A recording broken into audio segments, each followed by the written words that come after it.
Fala galera, eu sou Fabiano Cabelo. Bom, 2022 já chegando na voadora e conforme muitos pedidos, hoje é dia de falar de mais uma lore de games aqui no canal. Então você que está chegando agora, se inscreve se não é inscrito, clica no gostei e vem comigo porque hoje Castlevania está no ar. Bom, gente, vocês já conhecem aí Castlevania, nem que seja pela série da Netflix, não é isso? Então, Castlevania tem muitos jogos. Eu escolhi 2 deles para falar para vocês, porque para mim são os 2 pilares máximos de toda a lore que engloba esse jogo, que é muito antigo, né? Ele tem várias ramificações, mas teve 2 aqui que com certeza moram no coração dos gamers, e um deles, muita gente vai explodir cabeça aqui porque tá pensando que é um jogo e é outro. Seguinte, eu vou aproveitar, vocês estão vendo que tem uns itens aqui, coloquei só pra dar uma ornamentada aqui hoje pra vocês, pra já situarem, né? Vai rolar umas fotos assim pra vocês verem, porque eu sei que a galera fica curiosa, mas o que acontece, gente? Os itens que estão aqui, principalmente aqui, ó, que tem o jogo com a trilha sonora. Então, isso aqui foi um presente que eu ganhei e é um artigo fan-made, que é muito difícil de achar hoje em dia o jogo original e principalmente a soundtrack. Então, assim, eu não vou deixar link de compra de nada, mas vocês sabem que nos comentários a gente sempre pode trocar essa ideia. E o que eu puder ajudar, podem contar comigo, beleza? Vamos lá. Seguinte, por que eu fiz aquele parênteses? Muita gente aí tá acostumada a ver o Richter Belmont, que é sucessor do Simon Belmont, por isso que eu coloquei ele aqui. Super Castlevania 4 aí pra quem já tá fazendo a ligação. E teve muita gente que jogou Drácula X pensando que fosse o precursor do Symphony of the Night. Tá errado. O Drácula X, digamos que é o filho pobre desse jogo, que só saiu para PC Engine, que é o Round of Blood. Você que tem PSP aí, já tem uma versão remasterizada para você jogar. E você que é o meu caso, que tem um PS4, saiu em 2018, mas já tá aí pelas promoções pela PSN, o Castlevania Hacking. O que acontece? Tem o Round of Blood e o Symphony of the Night, os 2 em 1. Então eu aconselho muito vocês pegarem essa versão para vocês aproveitarem a experiência. Então o que eu vou fazer? Eu vou falar primeiro um pouco do Round of Blood, para dar um background para vocês, e depois eu falo de Symphony of the Night, beleza? Vamos começar? Seguinte, gente, eu vou aproveitar que a Netflix, né, para quem já assistiu a série, os produtores eles anunciaram que vão continuar falando sobre as histórias, né, que contém Castlevania. Então eu acho que a gente pode dar um tiro no escuro aqui e dar sorte, porque eu vi por fontes que o próxima lore que vai sair é justamente sobre o Richter Belmont. Então eu acho que vai ser um pouco propício a gente falar aqui, beleza? Vamos lá. O ano aqui é 1792, salvo engano, e é o seguinte, cada jogo de Castlevania você vê que tem um Belmont que vai à luta pra acabar com o Conde Drácula, né? E lembrando que o castelo, o Alucard ele fala a seguinte frase: esse castelo é uma encarnação do mal, então ele pode assumir várias formas e várias faces conforme o tempo passa. Ele fala mais ou menos isso, né? Então, o que acontece? Aqui no Round of Blood, o Drácula, ele vai ser libertado por conta do plano de um feiticeiro que se chama Shaft. Esse Shaft, ele tá no Symphony of the Night, se você já tá ligando os pontos, tá? O que se sucede? O Shaft, ele organiza um plano, junto com os humanos, e pega uma mulher para fazer um sacrifício. Sacrifício este que vai trazer o Conde de volta. O que eu já posso falar com vocês aqui que chamou muito a minha atenção no Round of Blood? O Round of Blood ele tem cutscenes. E se você é como eu, que curte várias animações antigas, tipo Vampire Hunter D, Demon City Shingoku, acho que é esse o nome, que são anos 80 e tem aquele traço mais estilizado, vocês vão amar as cutscenes que tem aqui, tá? Então as cutscenes elas são mostradas um pouquinho do que eu vou falar aqui, tá bom? O que acontece? O Conde ele é liberto e, como sempre, eles dão aquela ambientada de trovões, chuvas, castelo mostrando com relâmpago e tal. E o Conde, ele decide raptar uma galera, né? Além dele se vingar, né, das pessoas, dos humanos, como sempre, ele rapta umas pessoas. Entre essas pessoas, ele rapta a Maria e a Annette. Annette, ela é a esposa do Richter Belmont. E a Maria é a Maria Renard, que aparece no Symphony of the Night. Eu vou chegar lá, mas já tô dando esse parâmetro, porque tem muita gente que jogou o Symphony of the Night e tá explodindo a cabeça aqui que nunca jogou Round of Blood. O que acontece? Ele rapta a Annette e o jogo já começa com o Richter indo pra cima dele, né? Ele vai, pega uma carroça e desembesta lá pela floresta dentro e de cara você já vê um ceifador, né? A morte em carne e ossos. E a morte já propõe esse desafio, né? Então, para quem começa a jogar, já tem esse primeiro approach com a morte, né? E o que acontece, gente? Esse jogo, ele tem uma história muito interessante, porque o Richter, ele é um dos mais poderosos entre todos os Belmont, por causa principalmente da vontade inabalável que ele tem.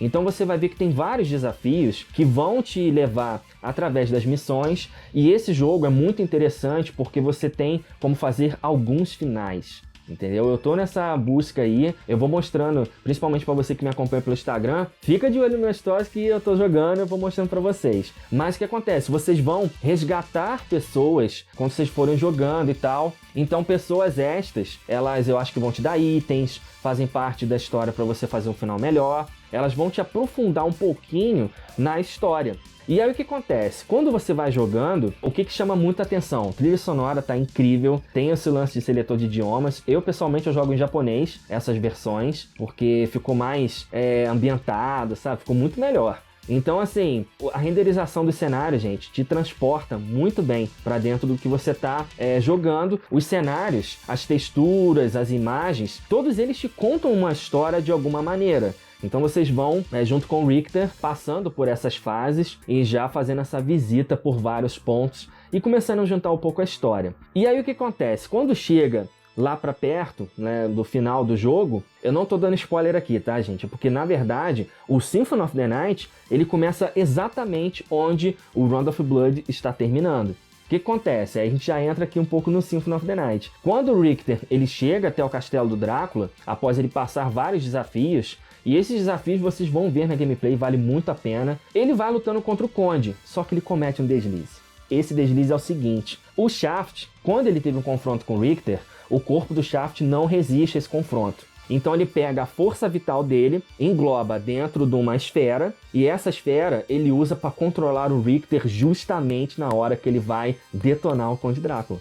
Entendeu? Então o que ele faz? Ele controla o Richter e o Richter fica sumido. E 4 ou 5 anos depois, o Richter ele vai ser usado para um plano maléfico que você vai ver no Symphony of the Night. E o que já começa a trazer que o Symphony of the Night é um jogo maravilhoso e tem uma história atemporal. Vocês vão ver o seguinte, lembra que eu falei que o castelo ele tem muitas encarnações? Então, quando o Conde Drácula ele ressurge, outra pessoa também ressurge. Porque os poderes profanos, eles emanam pelo castelo e emanam por todo aquele universo que cerca aquela galera. E um vampiro estava adormecido até então. Esse vampiro é o Alucard. O que acontece? O Alucard ele é ressuscitado, né? Ele acorda, na verdade, de um sono que parecia que ia ser eterno por ele, e ele sente em que as forças profanas do castelo estão de volta, e o que ele faz? Ele vai lá, ele quer, tanto que você vê o começo do jogo, ele tá entrando floresta dentro, com a velocidade vampírica dele, é muito maneiro. E gente, o jogo é de 97, o Round of Blood é de 93. Vocês vão ficar malucos de jogar o jogo. Todo ano eu tenho que revisitar, porque envelheceu muito bem. Mas eu vou chegar lá, vou falando devagarzinho. Então, gente, o Alucard, quando ele vai prosseguir nessa missão, ele vai prosseguir principalmente por 2 motivos, tá? Um é para vingar a morte da mãe dele, que é a Lisa. O outro é que a mãe dele ensinou que ele tem que amar os humanos, né? A Lisa era humana e ela era uma defensora ferrenha da bondade que os humanos tinham. Cabelo, tá, mas não foram os humanos que mataram ela? Sim, foram os humanos. Mas o que acontece? Os humanos pensavam que ela era uma das bruxas que o Drácula tinha. Eles não estavam se ligando que ela era só uma humana. Você que já viu a série da Netflix, eles contaram isso um pouco de um jeito diferente. Eles botaram ela como uma alquimista e tal. Então eles deram uma liga melhor narrativamente para te contar essa história. Mas no jogo você vai chegar um pouquinho nesse ponto, tá? E aí o que acontece? O Alucard, ele decide que ele também vai lutar pelos humanos. Então ele já junta esse ódio que ele tem no pai dele com esse lance dele ter que destruir o castelo, porque o castelo é uma criatura viva. E aí você começa essa jornada. Gente, o mundo de Symphony of the Night é maravilhoso. Você tem oscilação entre o belo e o profano várias vezes. Os inimigos que vão aparecendo, todos eles te contam um pouquinho da história do que você está enfrentando. A trilha sonora é uma sacanagem. só falando assim. Tem muitas músicas incríveis, de guitarra, de órgão, música de galerias. E, gente, o castelo é imenso. E conforme você vai partindo pelos checkpoints e se aprofundando na exploração, você vai ver que é o seguinte: você tem cajados, espadas, escudos, todos eles te auxiliam, mas nenhum deles se compara aos poderes que a linhagem vampírica do Alucard oferece. Porque, detalhe, tem mais vampiro aqui nesse jogo. O Alucard, ele é o mais poderoso da linhagem, mas tem um outro NPC, vamos dizer assim, um boss, que é o meu boss preferido, que ele é sensacional. E antes de eu já falar um pouco sobre ele, só terminar esse parênteses. Vocês vão perceber que tem cajado e escudo, né? E vocês podem fazer magias que combinem os dois. Por que eu tô falando disso de gameplay? Porque você invoca criaturas, e por que é legal esse parênteses? As criaturas, elas reconhecem ele como um lorde desse castelo, a linhagem. Então, logo, elas também são servos dele. Por isso que você vai ver que ele tem acesso a familiares, a criaturas profanas, a fadas e por aí vai. Lembrando o seguinte, vocês vão ver vários inimigos que fazem referência a outros jogos passados. Por quê? Porque conforme a encarnação do castelo volta, ela dá um jeito de trazer alguns inimigos de volta. Então eles têm uma repaginada e como se fosse uma melhorada no que eles já foram. Como se fosse uma memória da última morte que eles tiveram, alguma coisa assim. Foi o entendimento que eu cheguei por você ver tantas referências para os jogadores e ao mesmo tempo uma gameplay melhorada.